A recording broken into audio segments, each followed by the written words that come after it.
हाय student, good morning. Vidya Bharati public senior secondary school Itabok ji की YouTube online class में आपका स्वागत है।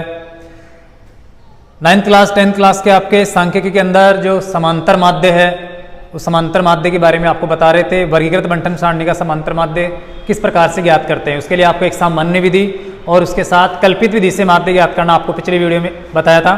आज आपको समांतर माध्य सामान्य विधि से, कल्पित विधि से और एक पद विचलन विधि है उससे किस प्रकार से ज्ञात करते हैं वो आपको बताते हैं, जिससे माध्य का जो चैप्टर है वो आपका पूरा हो जाएगा। तो सबसे पहले मैं आपके पाठ्य पुस्तक का एक क्वेश्चन ले लेता हूं। क्वेश्चन एक्सरसाइज आपकी 17.4 और क्वेश्चन है उसका 7वां।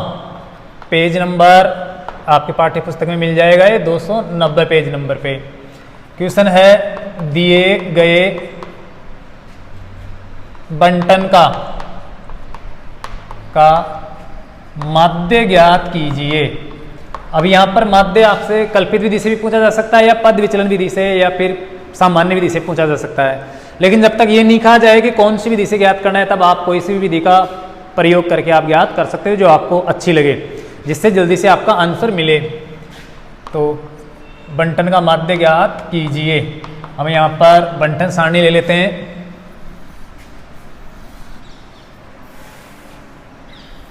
एक वर्ग ले लेंगे और उसकी फ्रीक्वेंसियां ले लेंगे, x और f फ्रीक्वेंसियां। वर्ग है 50 से 40 से 50, 40 से शुरू होता है 50, 50 से 60, 60 से 70, 70 से 80, 80 से 90, 90 से 100, 40 से 50, 50 से 60, 60 से 70, 70 से 80, 80 से 90 और 90 से 100। इनकी फ्रीक्वेंसियां हैं 10, 25, 28, 12, 10 और 15। यहाँ पर इनका योगफल आ जाएगा जो हम आगे हल करेंगे तब कर लेंगे। इस बंटन का हमें समांतर माध्य ज्ञात करना है, तो पहले हम सामान्य विधि से ज्ञात करेंगे, फिर कल्पित विधि से ज्ञात करेंगे और उसके बाद में पद विचलन विधि से ज्ञात करेंगे। तो देखिए हल करते हैं। सबसे पहले इस सारणी को हम इस प्रकार से पोर्टेबल उतारते हैं, वर्ग और ये फ्रीक्वेंसी। वर्ग है आपका 40 से 50, 50 से 60, 60 से 70, 70 से 80, 80 से 90 और 90 से है 100 तक। और यहाँ पर ले लेते हैं इनका योग। देखिए बारंबारता है इनकी 10, 25, 28, 12, 10 और 15। माध्य निकालने के लिए सबसे पहले हम क्या करेंगे, इस वर्ग का मध्य मान ज्ञात करेंगे।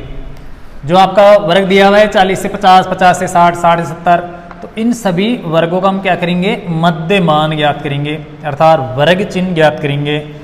उच्च सीमा को और निम्न सीमा को जोड़कर 2 का भाग देंगे तो मध्य मान आ जाएगा, जिसको x डैश से व्यक्त करते हैं। यहाँ पर देखो 40 और 50, 40 और 50 होता है 90, 90 का आधा होता है 45, अर्थात 90 का आधा करेंगे तो 45 हो जाएगा। 60 और 50 मिलकर 110 होता है, 110 का आधा होता है 55। 60 और 70 130 होता है, 130 का आधा होता है 65। 70 से 80 150, 150 का आधा करेंगे हम तो ये हो जाएगा 75। 80 और 90 170 होगा, 170 का आधा हो जाएगा 85, 85। 100 और 90 190, 190 का आधा हो जाएगा 95।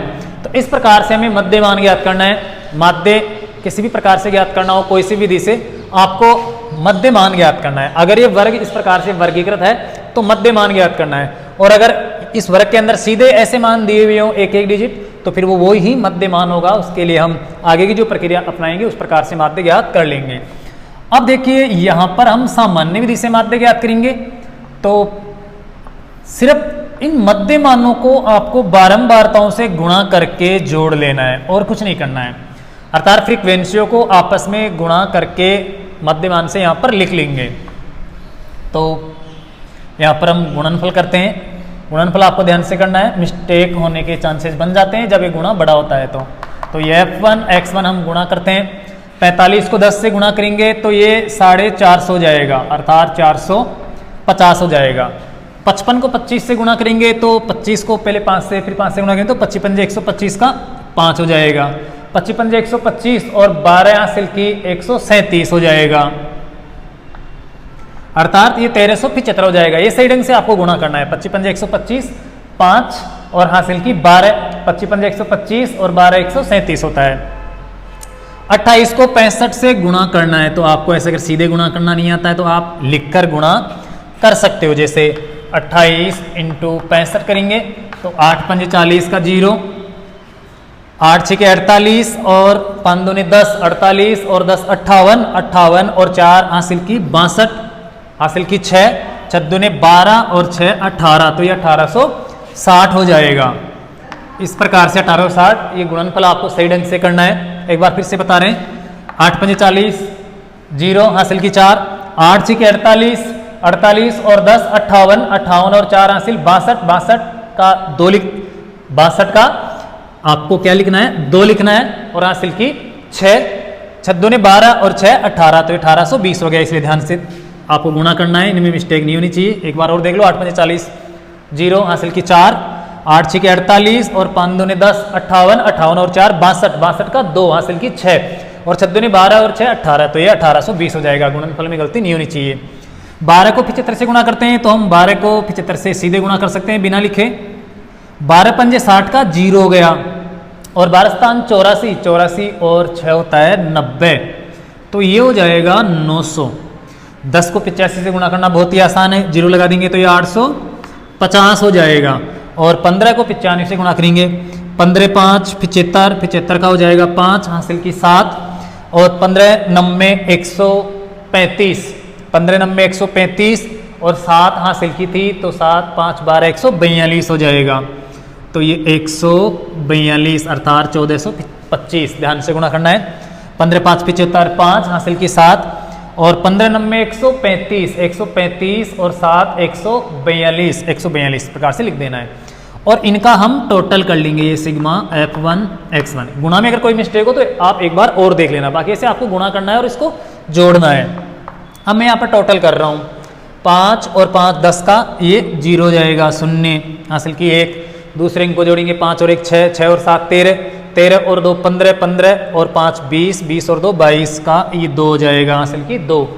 तीसरे अंक को जोड़ेंगे, 2 और 4 6, 6 और 3 9, 9 और 8 17, 17 और 9 26, 26 और 8 होगा 34, 34 और 4 38 का 8 हासिल की हो जाएगी 3, 3 और 1 4 5 और ये 6, तो ये 6820 हो जाएगा। अगर टोटल में गलती है तो आप इसको सही ढंग से कर लेना, लेकिन इस प्रकार से जोड़ना है। एक बार मैं और जोड़ के देख लेता हूँ, 5 और 5 10 का 0 हासिल की 1, 6 हासिल की 1 और 5 6, 6 और 7 13 और 2 15, 15 और 5 20 और 2 22 हासिल की 2, 2 और 4 6 और 3 9 और 8 17, 17 और 9 होता है 26, 26 और 8 34 और 4 38 हासिल की 3, 3 और 1 4 5 और 6 ये 6820 हो गया। आपको क्या करना है, इन बारंबारताओं के योगफल का इनका भी टोटल करना है। 5 और 8 13, 13 और 2 15, 15 और 5 20 का 0 हासिल की 2, 2 और 1 3 और 2 5, 5 और 2 7, 7 और 1 8, 8 और 1 9 और 1 10, तो ये 100 हो गया, 100 हो गया। ये सिग्मा f हो गया। इस 100 का भाग देना है यहाँ पर 6820 के अंदर, तो माध्य बराबर सिग्मा f1 x1 बटे वे सिग्मा f1। यहाँ पर सिग्मा f1 x1 आया है 6820। इसके अंदर हम भाग देंगे 100 का, तो बहुत ही आसान है 100 का भाग देना, 2 अंक छोड़ के दशमलव लगा देंगे इधर, तो ये आ जाएगा 68.20। ये आपका समांतर माध्य हो जाएगा इस प्रकार से। लेकिन देखो यहाँ पर हमने ये जो मध्यमान निकाल के जब गुणा किया तो गुणा करने में थोड़ा सा समय ज़्यादा लगा, और हालांकि ये क्वेश्चन थोड़ा छोटा है, अगर बड़े मान हो, ये सूचनाएं आंकड़े बड़े हो तो फिर गुणा करने में थोड़ी दिक्कत हो सकती है। इसके लिए हम कल्पित विधि का प्रयोग करते हैं, जिससे गुणा करने में और फिर जोड़ने में ज़्यादा दिक्कत नहीं होती है। तो इस प्रकार से नॉर्मल ये सामान्य विधि है।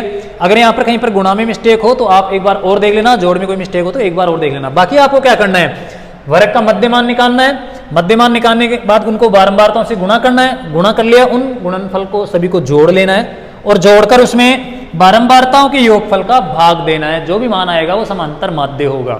लेकिन हम इसको कल्पित विधि से करते हैं, सामान्य विधि से आपको बता दिया। कल्पित विधि से करेंगे तो कैसे करेंगे, ये शायद 68.20 है माध्य, देखते हैं हो सकता है कहीं पर मिस्टेक हो, तो ये 68.20 ही दोबारा से आना चाहिए अगर यहाँ पर सही है तो, अगर कोई मिस्टेक है तो दूसरा आ जाएगा। यहाँ पर क्या करेंगे, हम कल्पित विधि से माध्य ज्ञात करेंगे तो हम वही मध्यमान तो निकालना ही निकालना है, अर्थात कोई सी भी विधि से माध्य ज्ञात करो, सबसे पहले आपको इस वर्ग का मध्यमान निकालना है। अगर मध्यमान नहीं निकाला हुआ है तो कभी कभी ये मध्यमान निकाल के दे देता है, ऐसे ही तो कोई बात नहीं, आप सीधे ही गुणा ये कोई सा भी कल्पित माध्य मानकर माध्य निकाल सकते हो। तो यहाँ पर हम पहले मध्यमान निकालेंगे, तो मान लेते हैं हमने ये मध्यमान निकाल लिया, इस प्रकार से मध्यमान निकालना है। अब आपको कल्पित माध्य मानना है, तो यहाँ पर मान लेते हैं माना कल्पित माध्य, अर्थात दिए गए आंकड़ों का कल्पित माध्य जिसे ऐसे व्यक्त करते हैं, ये मान लेते हैं, इनमें से बीच वाला कोई सम मान लेते हैं, जैसे 75 भी मान सकते हो, 65 भी मान सकते हो, 85 भी मान सकते हो, तो हम यहाँ पर मान लेते हैं 65 को मान लेते हैं।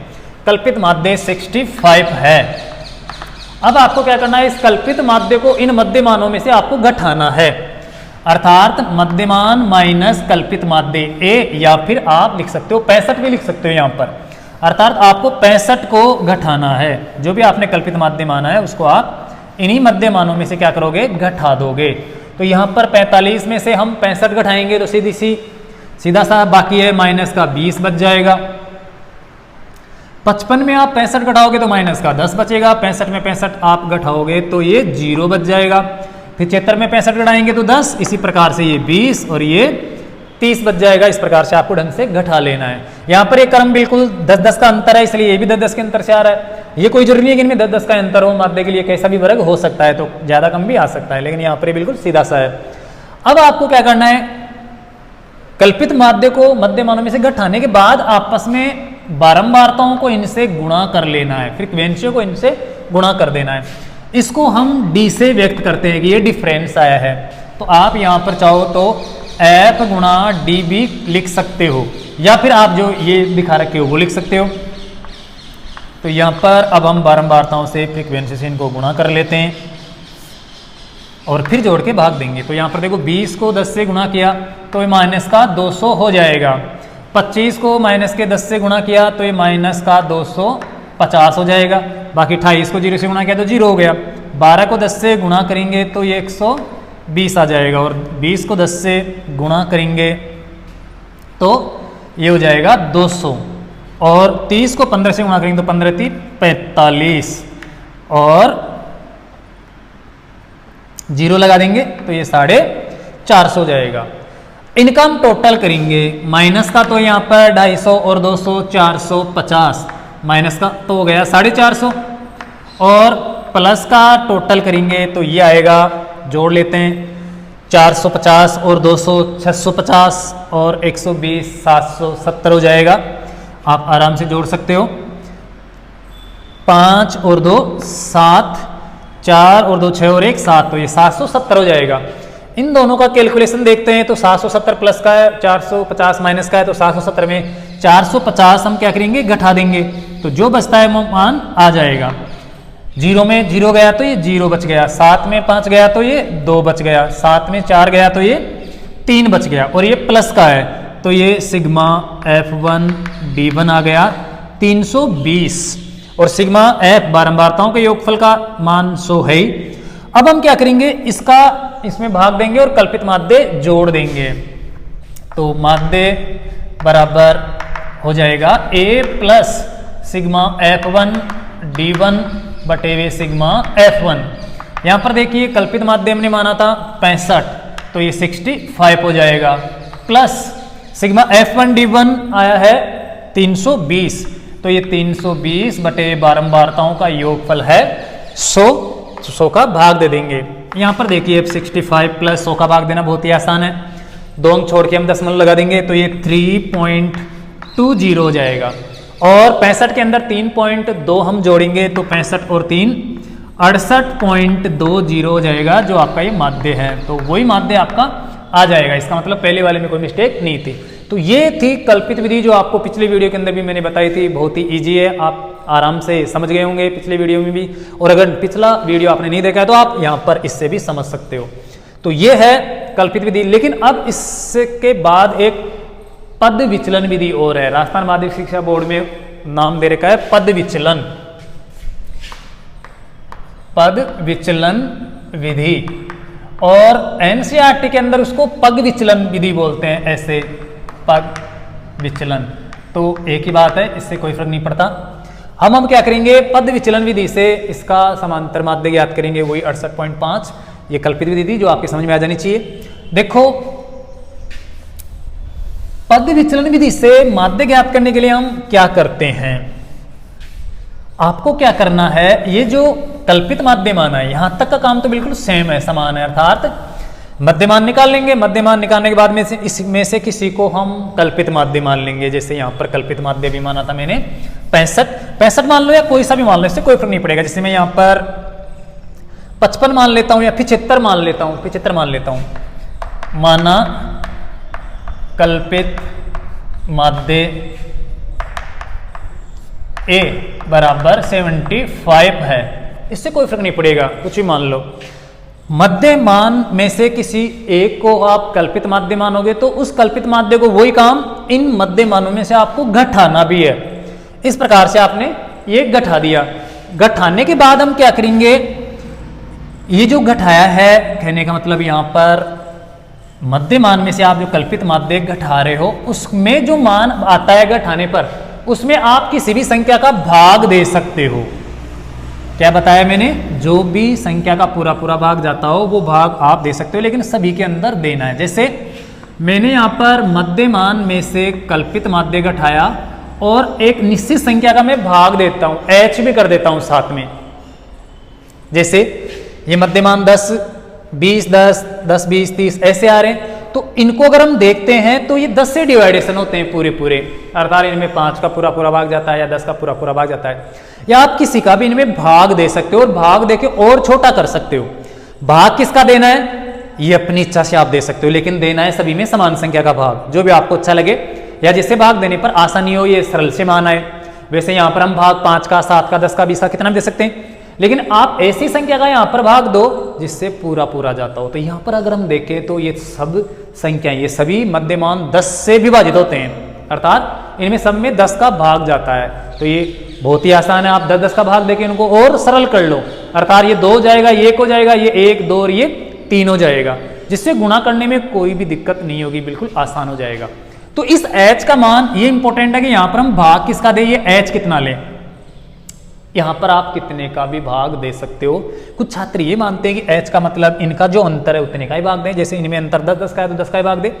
ये कोई जरूरी नहीं है, आप यहाँ पर 5-5 का भी भाग दे सकते हो। अगर 20-20 का भाग सब में जा रहा है तो आप 20-20 का भी दे सकते हो, किसी भी संख्या का भाग दे सकते हो, लेकिन वो ऐसी भाग देने वाली संख्या होनी चाहिए जिससे आसानी से यहाँ पर भागफल आ जाए, पूर्णांक में आए तो और भी अच्छा रहता है। तो पूर्णांक में आने वाला ऐसा मान लेना चाहिए जिससे इनमें भाग दिया जा सके। तो हम यहाँ पर क्या करते हैं, 10-10 का भाग दे देते हैं। कोई जरूरी नहीं है कि इनके अनुसार 10-10 का भाग दे, किसी भी संख्या का आप अपनी इच्छा से भाग दे सकते हो और इनको सरल कर सकते हो, अर्थात इसको छोटा कर सकते हो जिससे ये डिवाइडेशन होती है। 5-5 का भी दे सकते हो, इससे कोई दिक्कत नहीं है। तो हम 10-10 का भाग देते हैं, अर्थात यहां पर चाहो तो आप सीधे 10 का भाग देके डायरेक्टली लिख सकते हो, या फिर यहां पर एक टेबल और बना सकते हो और उसमें आप 10 का भाग देके उनको छोटा कर सकते हो। तो यहां पर 10 का भाग देना बहुत ही आसान है। हम डबल टेबल बनाने की बजाय यहां पर एक बार में काम कर लेते हैं सीधे, क्योंकि 10 से डिवाइडेशन करना है। यहां पर देखो, जैसे ही आप मध्य मान में कल्पित माध्य को घटाओगे, जैसे यहां पर 45 में आप 75 को घटाओगे, तो 45 में 75 घटाएंगे तो माइनस का 35 बचेगा, क्योंकि वो बड़ा है और ये छोटा है। तो ये माइनस का कितना बचेगा, 30 बचेगा, माइनस का 30 बच जाएगा। ये सही ढंग से आपको घटाना है। लेकिन माइनस के 30 के अंदर आप 10 का भाग भी दे सकते हो, तो ये माइनस का 3 ही हो जाएगा डायरेक्टली, ये आपको ध्यान रखना है। कहने का मतलब 45 में आप 75 को घटाओगे तो माइनस का 30 आएगा, माइनस के 30 में 10 का भाग दे दो जिससे वो 3 बन जाएगा। 55 में आप 75 घटाओगे तो 20 बचेगा माइनस का, और माइनस के 20 में आप 10 का भाग भी दे रहे हो तो ये 2 आ जाएगा, 2 हो जाएगा। 20 में 10 का भाग दिया तो 2 गया। 65 में आप 75 घटाओगे तो माइनस का 10 बचेगा, माइनस के 10 में 10 का भाग दोगे तो ये 1 हो जाएगा। तो इस प्रकार से बहुत ही छोटा मान हो गया ये। 75 में 75 घटाएंगे 0 बचेगा, 0 में किसी का भाग दो ये 0 हो जाएगा। इसी प्रकार 85 में आप 75 घटाओगे तो 10 बचेगा, 10 में 10 का भाग दोगे तो ये 1 हो जाएगा। 95 में आप 75 घटाओगे तो 20 बचेगा, 20 में 10 का भाग दिया तो ये 2 आ जाएगा। तो ये बहुत ही छोटे मान हो गए, बहुत ही सरल मान हो गए, और इनको अब बारंबारताओं से गुणा करना बहुत ही आसान हो जाएगा। हम आसानी से इनको गुणा कर सकते हैं। तो अब आपको क्या करना है, फ्रीक्वेंसियों से गुणा करना है, इनको गुणा करना है। कल्पित माध्य से जब हम माध्य ज्ञात करें तब तो क्या कर रहे थे, मध्यमान में से कल्पित माध्य को घटाने के बाद बारंबारता से गुणा कर रहे थे, लेकिन यहां पर घटाने के बाद जो मान आता है उसको किसी एक निश्चित संख्या से हम डिवाइडेशन कर लेते हैं, उसको और छोटा कर लेते हैं और फिर बारंबारताओं से इनको गुणा करते हैं। तो अब हम इनको गुणा करेंगे बारंबारताओं से, जिसको इसको हम कह सकते हैं u1। तो इस प्रकार से f इंटू आप चाहो तो मध्यमान माइनस कल्पित मान बटे हुए h ये भी लिख सकते हो, या फिर f1 u1 भी लिख सकते हो। अब आपको गुणा करना है, गुणा करना बहुत ही आसान हो गया। बड़े बड़े जो आंकड़े हैं वो छोटे बन जाएंगे यहाँ पर इस प्रकार से। एक तो कल्पित विधि से हम मध्यमान में से घटाएंगे कल्पित माध्य को तब छोटे जाएंगे, और साथ साथ हम किसी एक निश्चित संख्या का भाग देंगे तो और भी छोटे हो जाएंगे, और फिर बारंबारता से गुणा करना बहुत ही आसान हो जाएगा। अब देखिए माइनस को 3 से गुणा करते हैं तो माइनस का 30 हो जाएगा, माइनस के 2 को 25 से गुणा करते हैं तो माइनस का 50 हो जाएगा। इसको गुणा करना है, आपको ये ध्यान रखना है, ये जो मान बच रहा है उसको माइनस के 1 को 28 से गुणा करेंगे तो माइनस का 28 हो जाएगा। ये 12 को 0 से गुणा किया तो 0 हो गया, 10 को 1 से गुणा किया तो ये 10 एकम 10 और 15 दूना 30 हो गया। तो ये आपको ध्यान देना है, h का भाग देने के बाद में जो मान आ रहा है अर्थात u1 आ रहा है, उस u1 को आपको फ्रीक्वेंसियों से गुणा करना है, जो मैंने यहाँ पर किया। -3 को 10 से गुणा किया तो माइनस का 30, माइनस के 2 को 25 से गुणा किया तो माइनस का 50, माइनस के 1 को 28 से गुणा कर रहा हूँ तो 28 माइनस का, और बाकी 0 से गुणा करने पर 0 हो गया, और 1 को 10 से गुणा किया तो 10 और 2 को 15 से गुणा किया तो 30 हो गया। अब क्या करना है, आपको इनको जोड़ना है। तो अब इनको जोड़ना भी बहुत आसान हो जाएगा।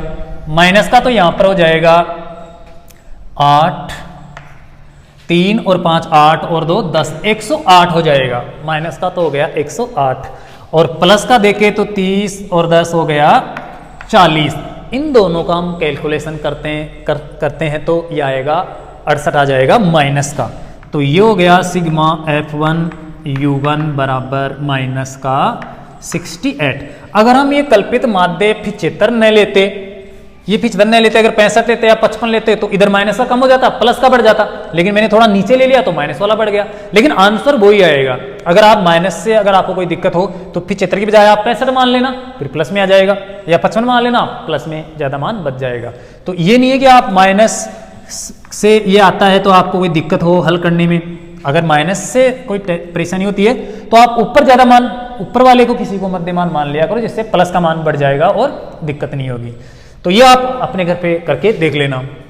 यहां पर देखो माइनस का 108 है, प्लस का 40 है, तो 108 में 40 कम करेंगे तो 8 और 10 में 4 गया तो 6, तो ये माइनस का 68 आ जाएगा। सिग्मा f1 u1 या सिग्मा f गुणा मध्यमान माइनस कल्पित माध्य बटे हुए h कह सकते हो। और बारंबारताओं का योगफल है 100, इस 100 का इसके अंदर भाग देना है। साथ ही साथ वो काम भी करना है जो कल्पित माध्य हम जोड़ते थे, वो भी करना है। दूसरी बात आपको ये और एक्स्ट्रा ध्यान रखना है कि जितने का आप यहां पर भाग दे रहे थे, जैसे h का भाग दे रहे थे तो वो h आपको गुणा और कर देना है बस, जिससे बहुत ही आसान हो जाएगा। जैसे हमने क्या किया था, माध्य बराबर a, कल्पित माध्य जोड़ा था, प्लस यहां पर हम क्या कर रहे थे, सिग्मा f1 u1 या सिग्मा जो भी यहां पर आया था वो, तो ये माइनस का 68 अर्थात ये है सिग्मा f1 u1 बटे हुए सिग्मा f1। ये आपको हमेशा पता रहना चाहिए कि बारंबारताओं के योगफल का भाग लगता है, लेकिन इसमें थोड़ा सा ये परिवर्तन कर देना है कि यहां पर n2 में ले लेना है, गुणा में ले लेना है। क्या, जितना आपने h माना था, अर्थात जितने का आपने भाग दिया था। जैसे यहाँ पर 10 का भाग दिया था तो वो 10 गुणा में कर दो, बस इतना सा अंतर है। यहाँ पर 10 का भाग दे रहे, यहाँ पर 10 से गुणा कर रहे, तो वही भाग देना गुणा करना वो बात एक ही हो जाएगी, लेकिन आपका काम बिल्कुल आसान हो जाएगा। तो यहाँ पर h ले लेते हैं हम इस प्रकार से, ये h, तो ये फॉर्मूला बन जाएगा पग विचलन विधि से माध्य ज्ञात करने का। अब देखो कल्पित माध्य माना था आपने 75 प्लस यहाँ पर सिग्मा F1 U बनाया है माइनस का 68, तो ये माइनस का 68 बटे हुए बारंबारताओं का योगफल है 100 और गुणा ये हो जाएगा 10। h कितना लिया था आपने, ये 10, अर्थात यहाँ पर 10 का भाग दिया था आपने, तो ये h का मतलब 10, यहाँ पर 10 वापिस गुणा कर दिया। अब देखिए 75 प्लस इस 0 से ये 0 कट जाएगी और 10 का भाग देंगे 68 में, तो माइनस का 6.8 हो जाएगा। एक अंक छोड़ के दशमलव लग जाएगा तो माइनस का 6.8 हो जाएगा।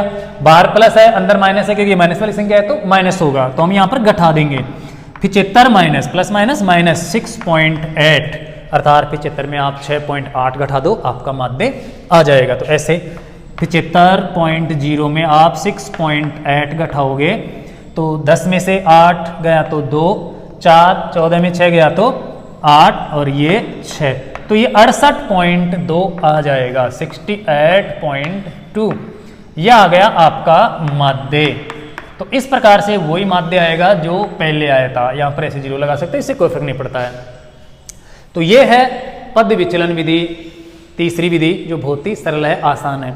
ये और भी सरल तब बन जाती है जब ये फ्रीक्वेंसियाँ ज़्यादा बड़ी दी हुई हो और ये वर्ग भी जब बड़ा दिया होता है, इनमें संख्यात्मक मान बड़ा होता है, बारंबारताओं की संख्या भी ज़्यादा होती है, तो फिर कल्पित विधि से पग विचलन विधि का प्रयोग करना बहुत ही आसान हो जाता है, समय की बचत करने के लिए और जल्दी से आंसर प्राप्त करने के लिए। और दूसरी बात, गलती होने के चांस भी इसमें कम हो जाते हैं। अगर ये प्रक्रिया आपको समझ में आ जाती है तो फिर गलती होने के चांस भी बहुत कम हो जाते हैं। जैसे हमने पिछले वीडियो के अंदर देखा था, सामान्य विधि से माध्य ज्ञात किया था तो गुणा करने में, जोड़ने में वहाँ पर मिस्टेक हो गई थी, जबकि कल्पित विधि से मिस्टेक होने के चांस कम होते हैं। तो इस प्रकार से आप पग विचलन विधि से भी माध्य ज्ञात कर सकते हो, सामान्य विधि से भी माध्य ज्ञात कर सकते हो और कल्पित विधि से भी कर सकते हो। लेकिन बोर्ड एग्जाम के अंदर या किसी एग्जाम के अंदर आपसे ये पूछा जाता है कि आप पग विचलन विधि से ही माध्य ज्ञात कीजिए, तो फिर आपको पद विचलन विधि से ही माध्य ज्ञात करना होगा, तभी आपको पूरे अंक प्राप्त होंगे।